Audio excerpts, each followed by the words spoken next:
Nemo Radio is on the air. A, B, C. A, always B, B, C, closing. Always be closing. Always be closing. Surely you can't be serious. I am serious. And don't call me Shirley. Put that coffee down. Coffee's for closers only. Come after me! I'm a man! I'm 40! Hey, it's John Nemo. Welcome back to another episode of Nemo Radio. If you haven't caught on by now, go back a couple episodes. I am releasing different chapters of the all-new, completely revised, completely re-recorded audiobook LinkedIn Riches, How to Use LinkedIn for Business, Sales, and Marketing. This is a book I first wrote and recorded the audio for back in 2014. I've updated it multiple times over the years, and this latest version, I more than doubled the size. So in the show notes, you'll see links to get the updated version of the book if you want the paperback print version, Kindle, or the audiobook on audible.com. All of that's in the show notes, direct links to pick it up. Otherwise, in these podcast episodes of Nemo Radio, each week I'm releasing or sharing a new chapter from the audiobook. So in this section, in this particular episode, I'm going to talk about the third chapter of the audiobook, which is how to generate leads on LinkedIn without spamming or annoying or irritating your connections. Doesn't that sound lovely? Wouldn't that be great if everyone took that advice? So, hope you find this helpful, and let's dive into the chapter. Chapter 3, how to generate leads on LinkedIn without spamming, irritating, or annoying your connections. So I want to start with this scene. Imagine you walked into a convention hall and you saw thousands of people milling around. But within a few seconds, you knew who each person was. You knew their first name, their last name, where they worked, what their job title was, where they went to college, everything. Even better, everybody in that convention hall was color coordinated for you. So imagine all the hospital CEOs walking around in red t-shirts that, had in bold block letters, hospital CEO. And then, on the back of each t-shirt, it explained, what hospital they worked at, where it was located, how long they had been the CEO, where they went to school, everything like that. And now imagine if you could gather everyone into these groups, into color coordinated groups. Oh, everyone in a red t-shirt, all my hospital CEOs over here, right? And all my business coaches from Illinois, I want you to go over to this corner with the, black and gold shirts or whatever. Like, if you could just sort everyone that way, wouldn't that be amazing in real life? That'd be so cool because everyone would be instantly and easily identifiable, and you would also immediately have all the context that you would need to start personalized conversations with each person on that convention hall floor. Remember, you would know where they live, where they went to work, how long they've been in their role, where they went to school, and more. Well, welcome to LinkedIn Search. Now, long ago, as I said earlier, LinkedIn decided to go big brother. They have collected every single keystroke or piece of data you've ever typed into the platform. And the result is basically the world's largest, internal search engine of B2B professionals and, business-related content on Earth. Over 1 billion people on this platform. All, you have the ability with LinkedIn's built-in search filters to, sort them into lists and have all these icebreakers built in. So that's what we're going to talk about here is if you understand how to deploy LinkedIn's search engine filters on the platform, especially if you use a paid version of LinkedIn like Sales Navigator, you can instantly create these hyper-niched lists of your ideal prospects.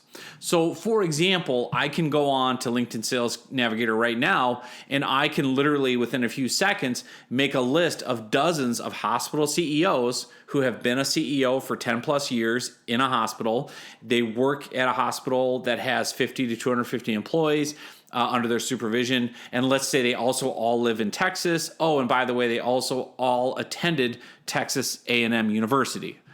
So again, I can create that nuanced of a list of hospital CEOs, and then I can go out and reach out to each of them one-on-one using LinkedIn invitations, in-mails, one-on-one messages, etc. that I send from my personal profile. And again, think about this. I can use the same type of icebreakers for each person on that list. I know they're all hospital CEOs. I know they all live in Texas. I know they all went to Texas A&M University. I know they all have 50 to 250 employees. So I might write an invitation. Let's say I'm going to go the angle of where they went to school. I'll write a personalized LinkedIn invite and I'll send it to each of these CEOs, and it'll say something like this. Hi, first name. Unless LinkedIn is misleading me, it looks like you went to Texas A&M. Being a college football fan, I know it means I better say gig 'em if I want you to accept this invite. And again, I add here, unless LinkedIn is misleading me to that text, that invitation text, in case the LinkedIn search filters don't fit my, icebreaker message accurately enough. As an example, with schools, maybe the CEO went to multiple colleges and they only got like an online degree or an online certification from Texas A&M. But let's say they did their undergrad work at the University of Texas, which is a big rival of A&M, and they would say hook 'em horns. They would never say gig 'em. They'd be like, no way, man. I'm an undergrad from Texas. I'm burnt orange. That's my color. Like, no way. I love the Aggies. I got a degree there, but no, I'm a Texas guy. So that's why you say unless LinkedIn is misleading me, so you can kind of cover your bases.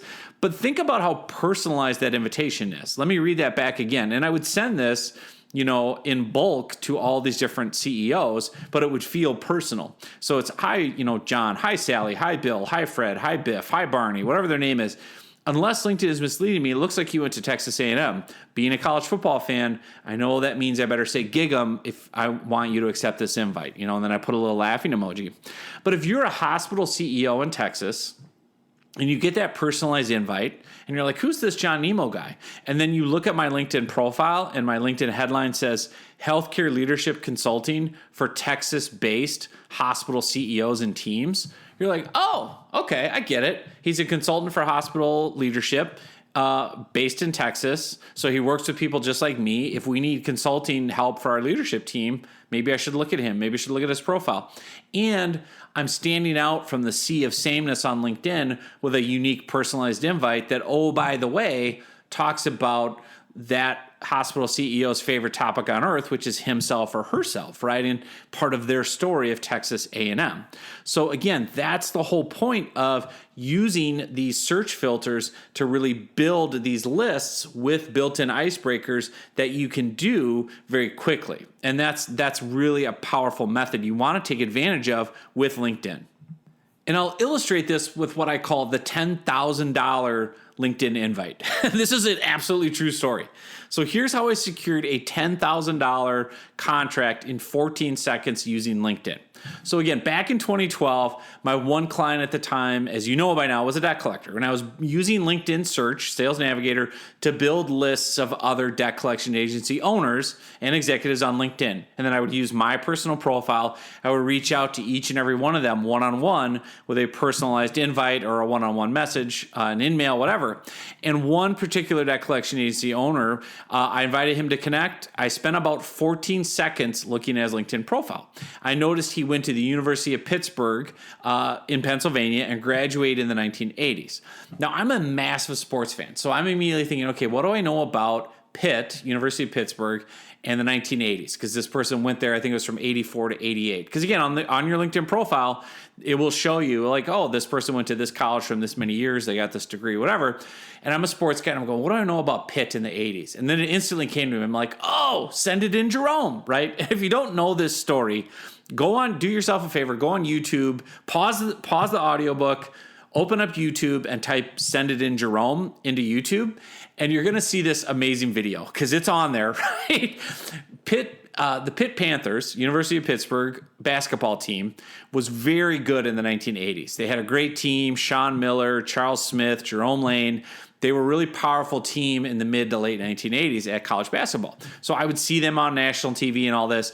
And the most famous play that Pitt basketball is known for is called Send It In Jerome. So this happened in 1988. So I was 13 years old at the time, but I was a sports freak watching my college basketball on a Saturday afternoon.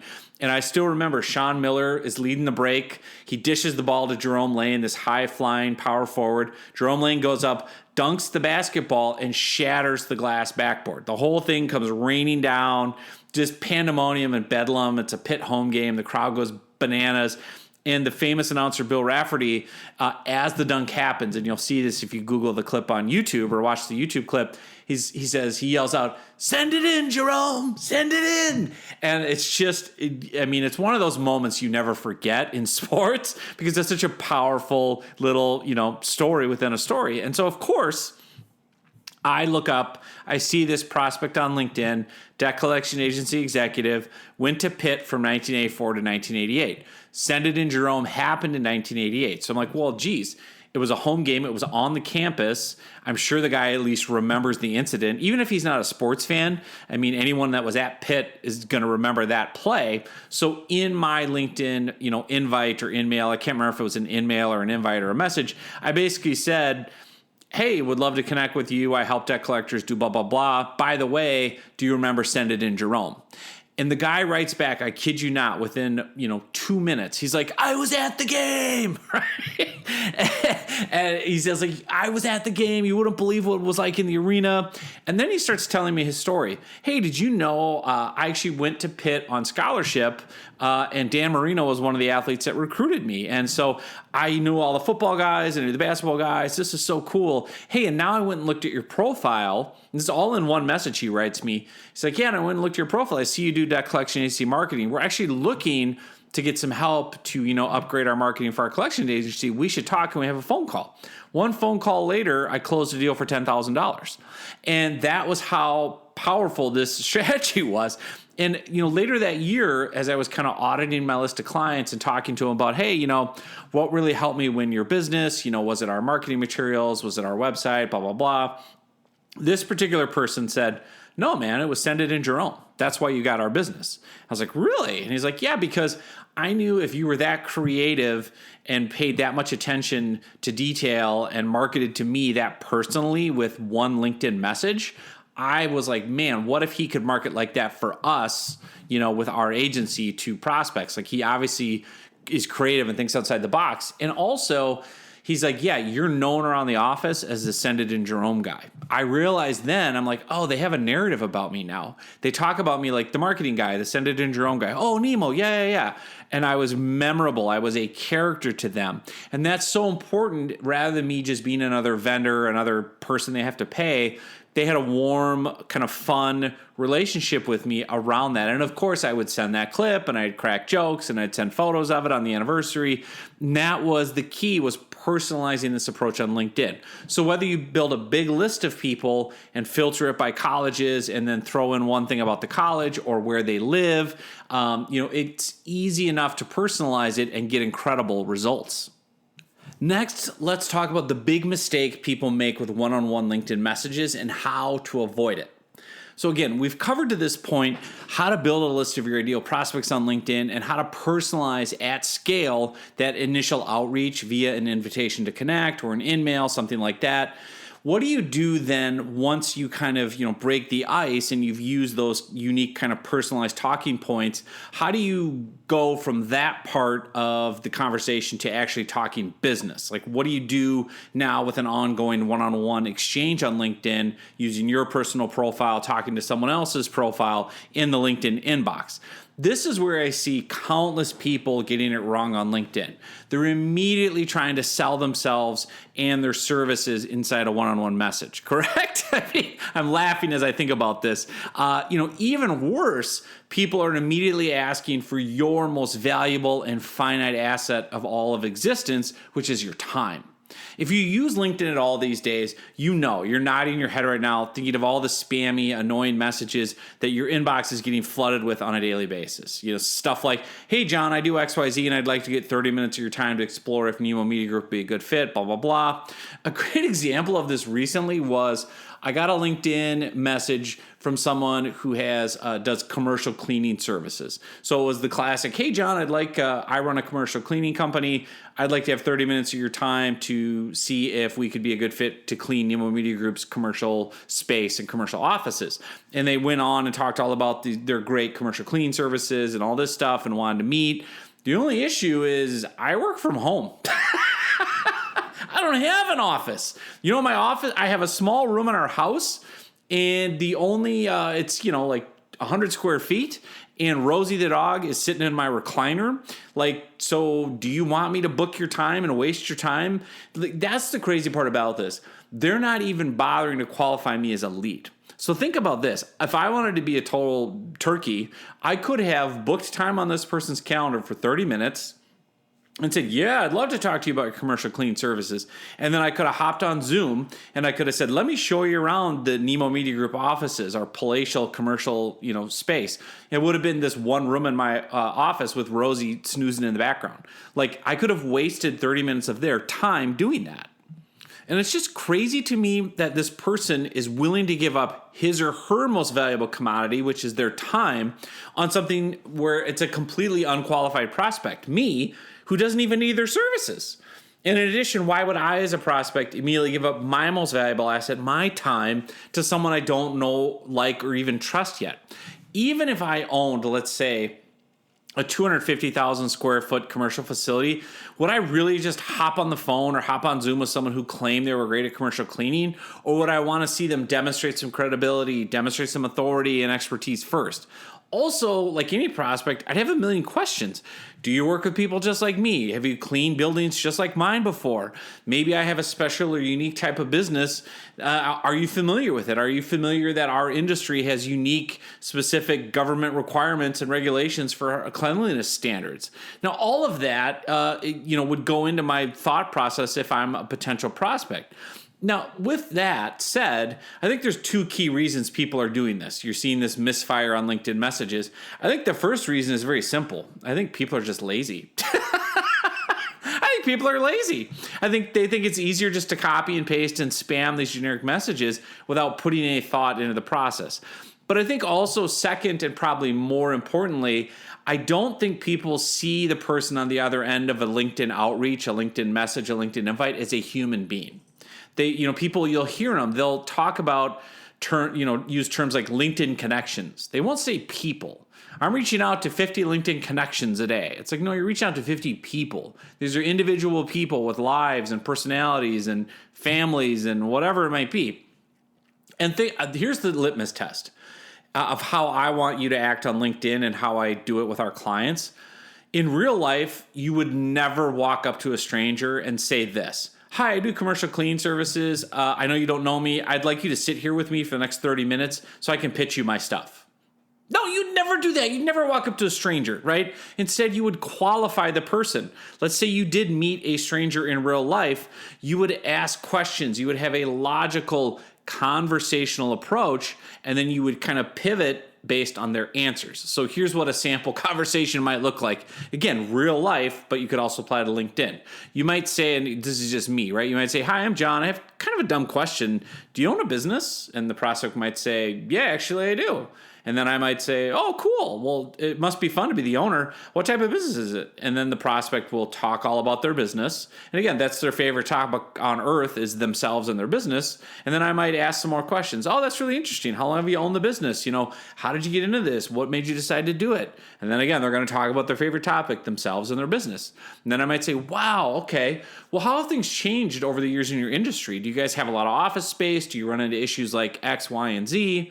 And then they're going to tell me more and talk. And I'll say, okay, got it. So, yeah, how do your day-to-day operations work? It sounds like you have a commercial facility. How do you handle A, B, and C? And that might be specific challenges or issues I know that people in their world run into with commercial cleaning. And they might say, oh, well, that's a good question. We really have had an issue with B that you mentioned. I'm just making this up, item B.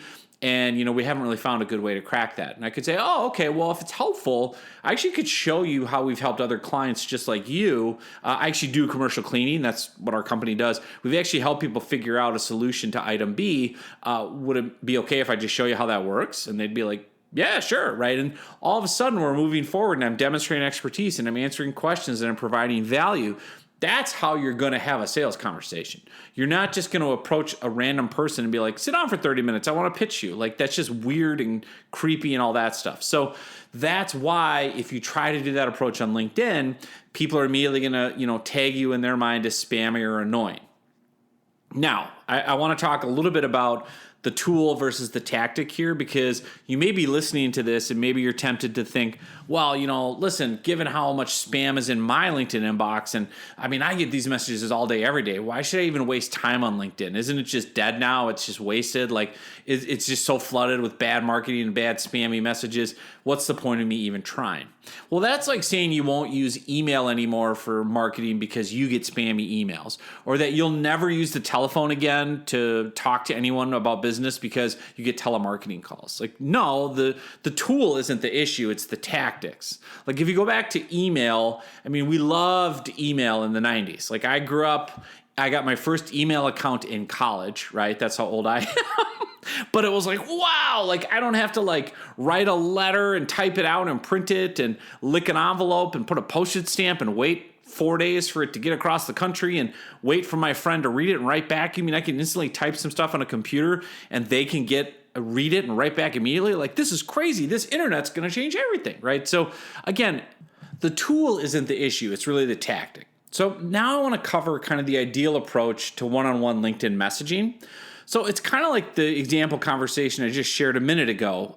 The first and most important thing you need to do with your one-on-one LinkedIn messages is to qualify your prospects as quickly as possible. Not only do you want to find out ASAP if someone even needs your service, you also want to know if they are qualified to talk with you live. Again, you don't want to give up your time to someone that's a tire kicker, they're not qualified. You don't want to get on the phone with John Nemo for 30 minutes to talk about commercial cleaning services because I don't have a commercial facility. So you want to qualify me first.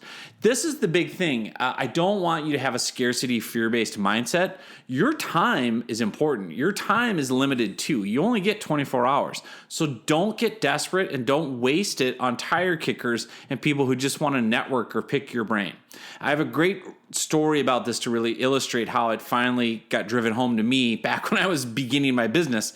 When I was first starting, even though I was using LinkedIn and everything, I still would do in-person networking because I thought I had to. So I would go to networking meetings and I would do coffee meetings and all this stuff. And I'll never forget when that finally changed. I got an email one day, or maybe it was a LinkedIn message from a prospect that said, yeah, you know what? I'm curious about using LinkedIn for my company. Are you willing to come out and drive out to my offices and talk to us about it? And I'm like, yeah, sure. And so I immediately dropped whatever I was doing. I did something I loathe, which is I had to shower and shave and put on like a shirt and tie. As I'm sitting here in my Duff Beer t-shirt with like a stubble beard and like a baseball hat on. Like, again, I was like, well, I'm going to meet in person. I've got to dress up and present. And I didn't realize then I could just be myself. Like, I thought I still had to be Mr. Professional or I wouldn't get any business. So I did. I got all showered up and I put on like a button-up shirt and I think a tie. And I remember my kids are like, what's wrong? Is there a funeral? Like, what are you doing, Dad? And then I drove across town. It was 45 minutes each way to get to this person's office. So I had to get in my car, fight traffic, drive across town. And then I met with this prospect and their team for 2 hours. And I poured out my heart. I gave them all free copies of my new book at the time, LinkedIn Riches. I had a presentation ready and I walked them through all these great tips and tactics and tools and strategies and just, gave them all this great insight, demonstrated expertise, shared all my best knowledge. And at the end of the 2-hour meeting, the owner of the company looked at me and said, oh, cool. Well, yeah, thanks for coming out and sharing it. And, if we decide we're interested in pursuing LinkedIn, yeah, well, maybe we'll give you a call. See ya. You idiot! You idiot! I just remember thinking that the whole way home. So I drive the whole way home, 45 minutes back across town, completely drained, completely tired. I poured out all my energy and all my effort and all my attention into hopefully maybe getting this one random prospect to want to sign up. But I had done nothing in terms of qualifying this prospect before I gave up my most valuable thing on earth, which is my time. Now, I had done a lot of things right. I had demonstrated expertise around LinkedIn. I had showed them that I knew what I was talking about. I gave them a bunch of insights and ideas.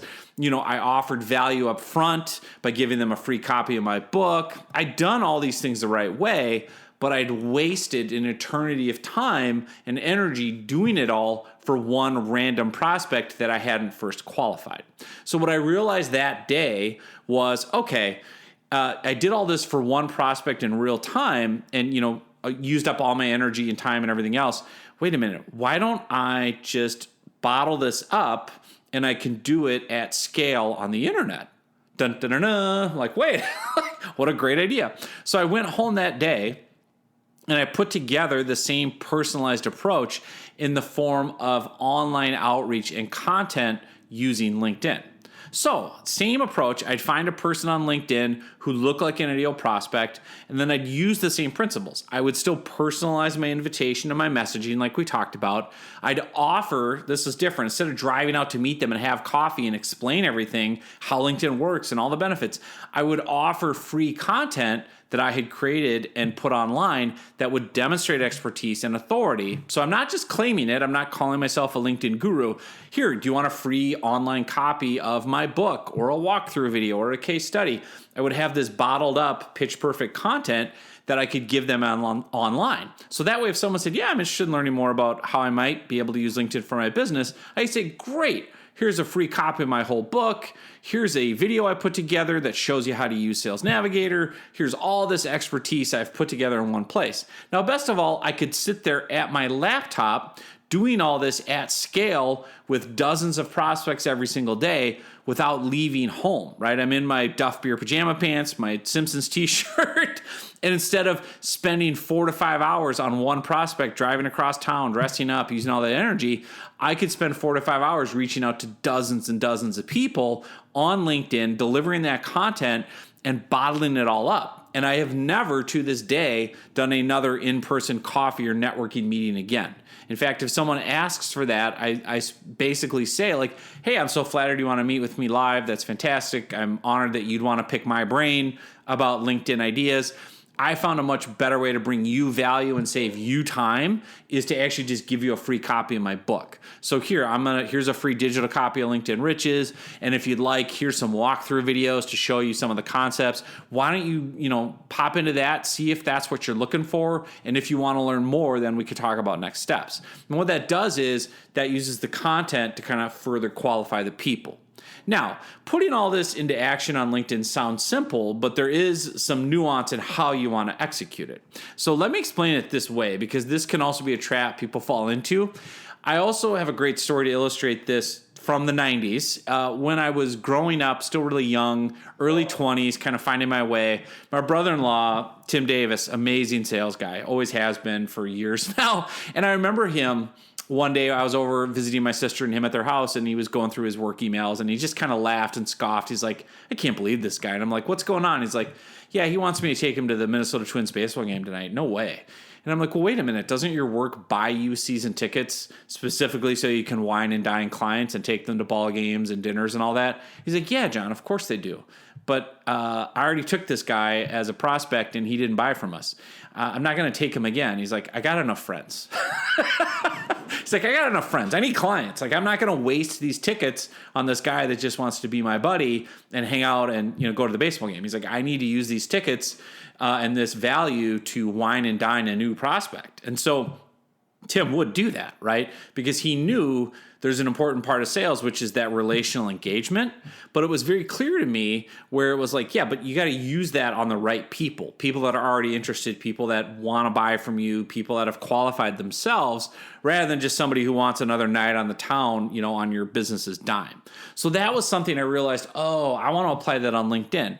How do I kind of quickly identify interest and qualify a prospect before I dive deep into doing tons of personalization and lots of one-on-one messaging where I'm talking about, their family and their school and all that? Because again, you can do all that at the beginning on LinkedIn, but you're going to end up with a lot of friends, but not a lot of clients. And you're going to lose a lot of time in the process. And that's really the opportunity and the challenge of lead generation on LinkedIn. So as I explained earlier, you've got this ability with LinkedIn search filters and Sales Navigator to go through 1 billion different people, and you can build this targeted list of prospects with all these built-in icebreakers, and it's easy enough. Then you could take the time to one-on-one message each person and engage them in depth in a way that would make Dale Carnegie proud, asking about where they went to school and, oh, you live in Chicago and how do you like that? And I see you volunteered here and all that. That's great, but what if they'll never become a client? What if they're retired? What if they don't need your service? What if they already have an in-house solution to the product you provide? You might spend all this time bantering with someone before you finally ask if they would ever need your service, and then you're like, oh man, I got too many friends. I don't have enough clients, to going back to my brother-in-law.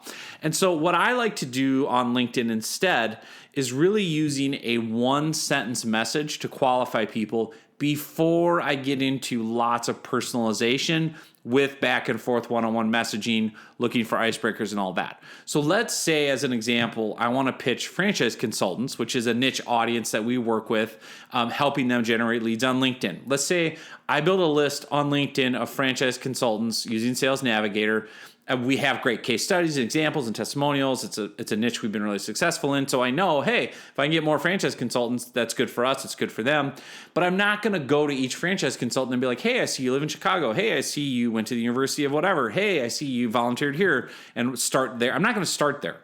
I'm going to send them one simple LinkedIn message that says this. Hey, insert their name. Can I send you a free digital copy of my ebook, LinkedIn Lead Generation for Franchise Consultants? That's it. One sentence. Or I might do this. I might say, hey, first name, can I send you my best free tips on how franchise consultants can generate qualified leads here on LinkedIn? No personalization, no where did you go to college, how's life, where do you live? Just one sentence. Would you be interested in free tips on blank? Would you like a free digital copy of my content, ebook, whatever on this? And notice in both examples, I used their job title in the sentence. So do you want a free digital copy of an ebook that literally says LinkedIn Lead Generation for Franchise Consultants? And you're a franchise consultant. If you want to generate leads on LinkedIn, I'm offering you a free ebook on how to do it. The other thing I said, can I send you my best free tips on how, insert the job title, franchise consultants specifically can generate qualified leads here on LinkedIn? I'm waiting to see if they say yes, because I'm only going to use that one line, that one question to gauge interest. If they say yes, great. Then I'm going to send them the free content, the free ebook, whatever, and I'll start personalizing my follow-up messages. That's when not only will I deliver the content, but I'll go look at their profile. I'll see where they live, went to school, all that, and then I'll sprinkle some, personalization, some rapport building into my follow-up messages. So for example, if I get a franchise consultant in Chicago who says, yeah, I'd love to see your ebook, I will reply to them on LinkedIn like this. Great, I've attached a PDF of the ebook to this reply. Also, unless LinkedIn is misleading me, I see you live in Chicago. My apologies in advance if you're a Bears fan. Because again, I'm a sports guy. I love my Minnesota Vikings. As of this recording, the Chicago Bears, as they have been since 1985, are woeful. They're terrible. They're just a laughingstock of the league. And Bears fans, of course, delight in the misery. They still talk about the 85 Bears and Ditka and the Fridge and Walter Payton. Those days are not coming back, by the way, but Chicago Bears fans cannot let it go, which is awesome. And I'm a Minnesota Vikings fan. I can relate to long-suffering NFL teams. I hate the Green Bay Packers, so if I see someone from Wisconsin, immediately I'm saying, well, I probably will have to disconnect with you if you're a Packer fan. Like, I will play into that, but more importantly, they have taken that first step. They have qualified and raised their hand and said, yes, I'm interested in your topic, how to get leads on LinkedIn, which, oh, by the way, is the exact service I want to offer them. So now, again, you can find lots of different ways to personalize your follow-up. You don't have to gravitate towards sports like I do. For example, if I see this franchise consultant lives in Chicago, and maybe I know in my own head, my kids have been bugging me for a summer vacation trip, my little boys, well, I can sprinkle something out there. So I'll say, hey, great, so excited. Here's the ebook for franchise consultants on how to get leads on LinkedIn. Also, I see you live in Chicago. My kids have been bugging me for a trip this summer. I was thinking about Chicago. Any must-see kind of touristy things you'd recommend for a family with 3 boys under the age of 10? And that's a legitimate, honest thing I could say to a prospect. That's just rapport building, just like you do in real life. Say, oh, you're from Chicago. I've always wanted to visit. What would you recommend? I've heard this, I've heard that. Is that true? Or, I've got a family. Like, what would be the best place? My kids are really into this. Like, what would I do? Again, just use your own real life story, experience, questions, and look at what that person has on their LinkedIn page and try to find connecting points and ask about it. Again, the key is you're personalizing it by asking about the person's favorite topic on earth, which is themselves. So to summarize, qualify first, then personalize. Qualify with that one-on-one message. Are you interested? Would you like these free tips? Should I send you a free copy of this ebook on blank? If they say yes, then personalize. It's a subtle distinction, I realize, but it works wonders. Because again, as nice as it would be for you to hyper-personalize every single LinkedIn message you ever send and become everyone's best friend, it'll take so much time and you'll just not get enough business out of it, and it's not worth the effort. Also, you've got to realize the importance of scale and volume with LinkedIn lead generation. Not everyone is on LinkedIn 24 hours a day, compulsively checking their inbox, hoping to hear from you. So the more people you can reach out to in your niche market on LinkedIn, if you can make a list of 100, 200, 300, 400 franchise consultants that you can reach out to one at a time with one simple sentence, the more volume you can get out, the faster you can get to those yeses. A no is great too. If someone says no, then great, I'm going to take them off my list. I'm not going to waste time trying to personalize and banter with a franchise consultant who says to me, no, I'm not interested in generating leads on LinkedIn. Because guess what? That's the service I want to sell. So why would I waste time trying to banter with you and quote unquote network if there's nothing in it for me at the end of the day in terms of closing a new deal? Same for you. If someone writes back, no, I'm retired, or no, I already have a lead generation service, or no, I generate all my own leads myself, great, thank you. You save me so much time. Move on to the next prospect. Don't waste your time trying to convince or cajole or compare. If someone says no, move on. There's so many prospects. You want people saying, yes, I'm interested, I'm looking, I want to know more about that topic. So again, if you do that, you're going to get enough people saying yes, and the timing is everything, as you know, where the more people you reach out to, you've got to find someone who it has an interest, it's an issue, it's right now, it's an immediate pain point.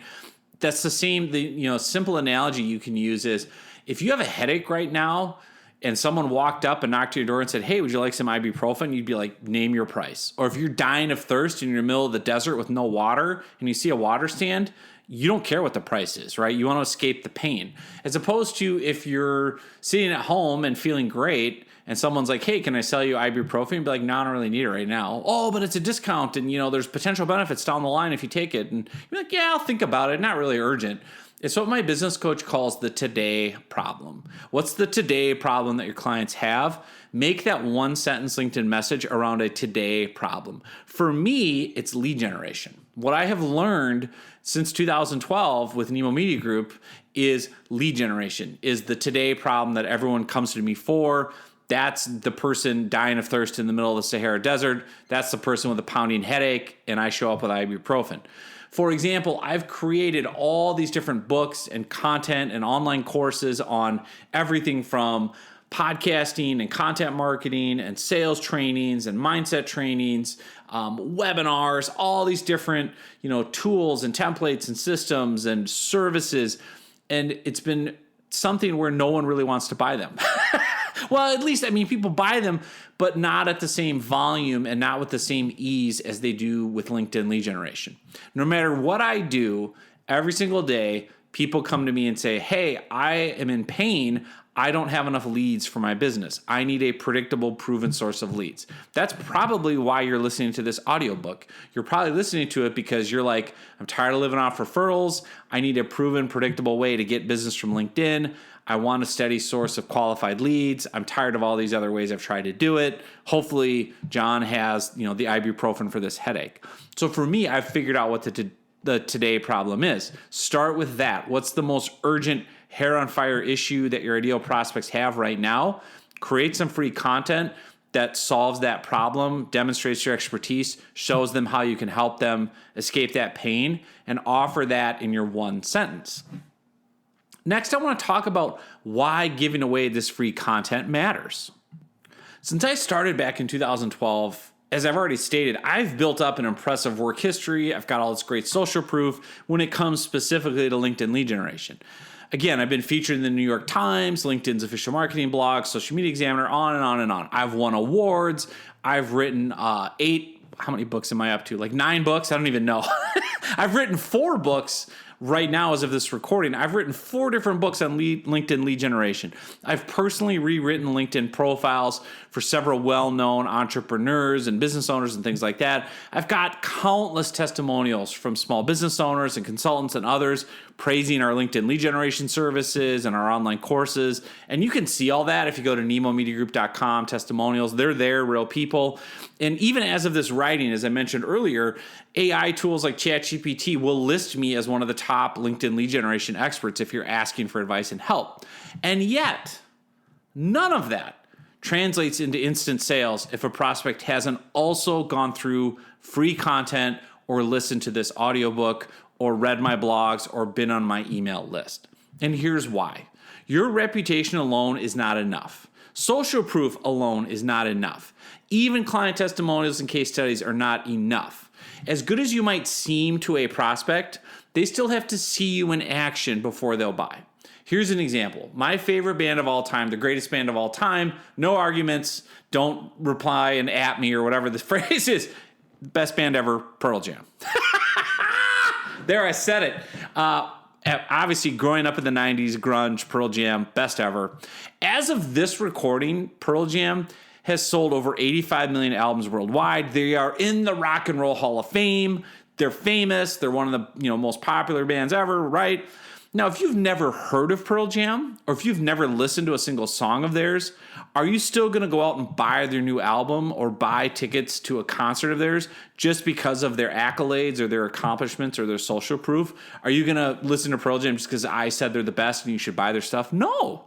What are you going to do? You're going to want to sample Pearl Jam for free. You're going to want to listen to some of their music first, and then you're going to decide, oh, now that I'm seeing Pearl Jam in action, now that I'm watching them with my own 2 eyes or listening with my own 2 ears, do I like it? Does the music resonate to me? Does it appeal to me? Does it apply to my personal taste? Does it speak to my situation in life? The same is true with business. I'm far from the only LinkedIn lead generation service provider on earth. I am confident that I'm the only LinkedIn trainer you'll ever meet who's been featured in all these places who wears Zubaz pants on client calls. I'm confident I'm the only LinkedIn person on earth that wears Zubaz pants in general. At the end of the day, though, every single prospect has the same questions. This all sounds good, but how does it really work? What does it actually look like in action? This might work for other people. Sure, I see all your testimonials, but will it work for people just like me in my unique situation? Does it make sense for me? I don't just want to take someone else's word for it. I want to see if what you do really fits me. Can I see how you do it? Can I look over your shoulder? And then also people are going to ask themselves, how do I know if I'd enjoy working with you? How do I know that it would be fun? How do I feel about it? What kind of vibes am I getting? Is this the right person? Do I feel comfortable and confident in their product or service? Now, those are all questions and internal, discussions that go on inside your prospect's mind. Most prospects aren't going to verbalize this to you on a sales call or a message, but those conversations are happening in their mind, typically at the subconscious level. And I've been on enough sales calls now to know that, when done well, my free content that I started someone with, it not only helps people get to know, like, and trust me, but they also see how my approach works. So they can see it in action and they can go, oh, I get it. And that's what they'll say things like that on the sales call. They'll say like, oh, I really like your approach. It feels like how I would want to market myself on LinkedIn. It feels like how I would approach someone on LinkedIn. I really like the fact that you do ABC instead of XYZ.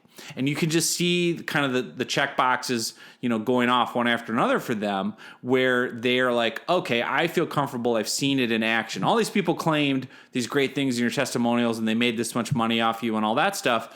But I wanted to see how it actually happened. And now that you showed me that, I feel comfortable. And here's a little side rant I'll finish up with. Please know this. A confused prospect will never buy from you. People are never going to admit to you if you use big words and jargon and acronyms and important sounding, content and copy.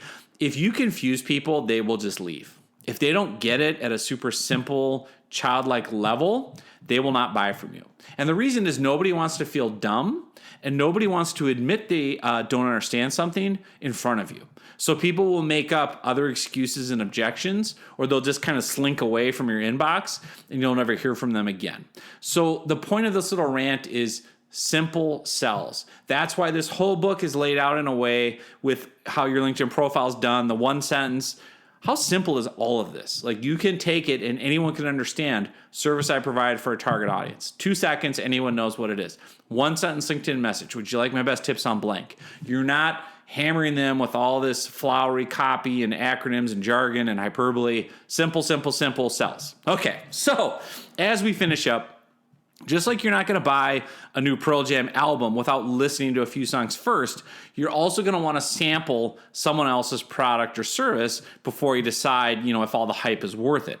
That's where the free content comes in. So in the next section, we're going to cover how to create this free content that really connects with your ideal prospects and, most importantly of all, turns them into paying clients.